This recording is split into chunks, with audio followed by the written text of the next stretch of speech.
পশ্চিমবাংলার মাটিতে উত্তরপ্রদেশের বুলডোজার রাজ বাংলার মাটিতে আমরা চলতে দেব না। উত্তরপ্রদেশের বুলডোজার উত্তরপ্রদেশে থাকবে। এই জাভেদ খানের ছেলে তারা মিলে 30 বছর ধরে এখানে কাজগুলো করে গেছে। আমরা বহুবার করে বলেছি, সেই সময় শুভেন্দু অধিকারীও তৃণমূলেই ছিলেন, সেই সময় এরা সবাই মিলে লুটেপুটে খেয়েছে। এখন আমাদের কথাটা হচ্ছে, আপনি বাড়ি ভেঙে দিচ্ছেন, রাতারাতি মানুষজনকে রাস্তায় এনে বসিয়ে দিচ্ছেন, এই গরিব মানুষগুলোর কি অপরাধ রয়েছে? আজকে আপনি গড়িয়াতে একটা ঘড়ির ওই টাওয়ার ভেঙেছেন, কোথাও একটা স্ট্যাচু বানানো আছে, সেটাকে সঙ্গে সঙ্গে বুলডোজার নিয়ে গিয়ে ভাঙছেন, তার একটা মানে আছে। তার সাথে কোনো মানুষের আজকে বাঁচা মরা জীবন জীবিকার প্রশ্ন নেই সেখানে। কিন্তু যেখানে মানুষ বসবাস করে, রাতারাতি বাচ্চা কাচ্চা নিয়ে কোথায় গিয়ে বসবে? কোনো নোটিশ দিচ্ছেন না, কোনো পুনর্বাসন দিচ্ছেন না, এই গরিব মানুষগুলো যাবে কোথায়? আর দেখুন, আজকে তো সব দোষ এই গরিব মানুষগুলোকে দিয়ে লাভ নেই।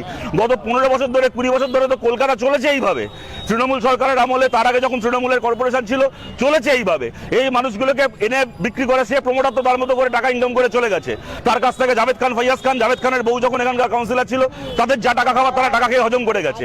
মাঝখান থেকে তারা তখন সেই টাকাগুলোকে নিয়ে ওদের চার পুরুষ ফুর্তি করবে, মাঝখান থেকে গরিব মানুষগুলো পদে বসবে। তো এখানে স্কুলের জায়গায় বেআইনি নির্মাণ হয়েছে, পুকুর ভরাট করে, ঝিল ভরাট করে বেআইনি নির্মাণ হয়েছে। এমনকি আপনাকে দেখিয়ে দেবো, কবরের জমিতে, কবরস্থানের ওপর, ওয়াকফের সম্পত্তিতে কবরস্থান ছিল, সেই কবরস্থানের ওপর মানুষ মাটির তলায় শুয়ে আছে, সেই বাপ ঠাকুরদার কবরের ওপর জাভেদ খান বিল্ডিং তুলেছে, তাও দেখিয়ে দেবো। কিন্তু আজকে প্রশ্নটা হচ্ছে, এখানে এই যে মানুষগুলোকে চারপাশে দেখছেন, ছোট ছোট বাচ্চাগুলো, কোলের বাচ্চা, তাদেরকে মাঝরাত্রিবেলা বাড়ি থেকে বার করে এনে যদি বিল্ডিংটা ভেঙে ফেলা হয়, আমি বারবার করে বলছি, এদের দোষটা কোথায়? যারা টাকাটা চুরি করেছে, কোটি কোটি টাকা সম্পত্তি বানিয়েছে, জাভেদ খান এই টাকা দিয়ে ওর ছেলের জন্য অস্ট্রেলিয়ায় ফ্ল্যাট কিনেছে। ওর ছেলে তো কালকে টাকা কামিয়ে অস্ট্রেলিয়া চলে যাবে, আর এই গরিব মানুষগুলো কোথায় যাবে? সুতরাং আমরা আজকে বিকাশ ভট্টাচার্য আদালতে অ্যাপিল করেছিলেন, কলকাতা হাইকোর্টের কাছে আমরা কৃতজ্ঞ, তারা রায় দিয়েছেন। স্টে অর্ডার, এই তপসিয়াতে যাবতীয় ডেমোলিশনের ওপর এই স্টে অর্ডার আনা হয়েছে। আমাদের পরিষ্কার বক্তব্য, মানুষকে পুনর্বাসন না দিয়ে, মানুষকে ক্ষতিপূরণ না দিয়ে এরকম ভাবে এগুলো করা যাবে না। জাভেদ খানের এই পাপের সাম্রাজ্যের বিরোধিতা আমরা সবচেয়ে বেশিবার করেছি। এটা করতে গিয়ে এই তপসিয়া আমাদেরকে বারবার মার খেতে হয়েছে, রক্তাক্ত হতে হয়েছে, আমার ওপর হামলা হয়েছে, এখানে দীপুদির ওপর হামলা হয়েছে। এখানে আমাদের অনেককে এখানে দেখছেন, যারা এখানে মাসের পর মাস, বছরের পর বছর বাড়ি ছাড়া হয়ে থাকে, সেখানে আমাদের অনেক কমরেডরা রয়েছেন। কিন্তু জাভেদ খান যে অপরাধ করেছে, জাভেদ খানের ছেলে যে অপরাধ করেছে, তার শাস্তি এখানকার সাধারণ মানুষ পেতে পারে না। তাদের বিরুদ্ধে ব্যবস্থা নিন। আর কর্পোরেশনের যে ইঞ্জিনিয়ারগুলো, তারা কি তাদের চোখে নেওয়া হয়েছিল? তাদের চোখের সামনে বছরের পর বছর এই বিল্ডিং গুলো তৈরি হয়নি? তারা প্রত্যেকে টাকা খেয়েছে।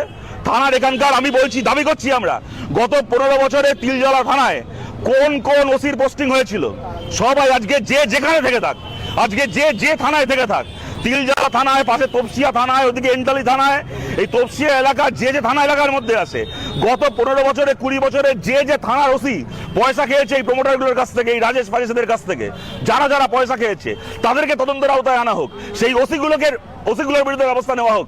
কলকাতা কর্পোরেশনের সেই ইঞ্জিনিয়ারগুলোর বিরুদ্ধে ব্যবস্থা নেওয়া হোক। এই সমস্ত কাউন্সিলর, মেয়রিং কাউন্সিল যারা থেকেছে গত 15 বছরে, তাদের বিরুদ্ধে ব্যবস্থা নেওয়া হোক।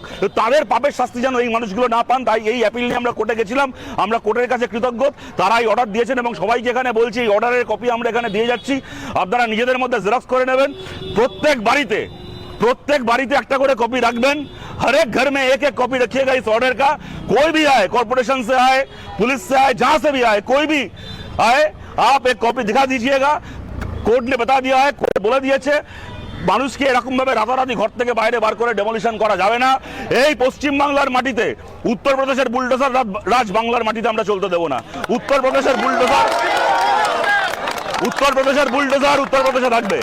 আর আমরা বলছি, দে দেंगे, सबको दे देंगे। আর আমরা বলছি, এই যে ডবল ইঞ্জিন সরকার, আমরা ডবল ইঞ্জিন সরকার শুনতাম, এখানে তো ট্রিপল ইঞ্জিন সরকার চলে। ছেলে কাউন্সিলর, তার বাবা এমএলএ, মন্ত্রী একদিন ছিলেন, মালারা এমপি এখানকার, তারা সবাই কোথায়? যারা 15 বছর, 20 বছর, 30 বছর ধরে লুটে পুটে গেল, তারা যে যার মতো করে সাইড হয়ে গেল, আর মাঝখান থেকে এই গরিব মানুষগুলোর উপর বুলডোজার চলবে। আমরা থাকতে এটা হবে না।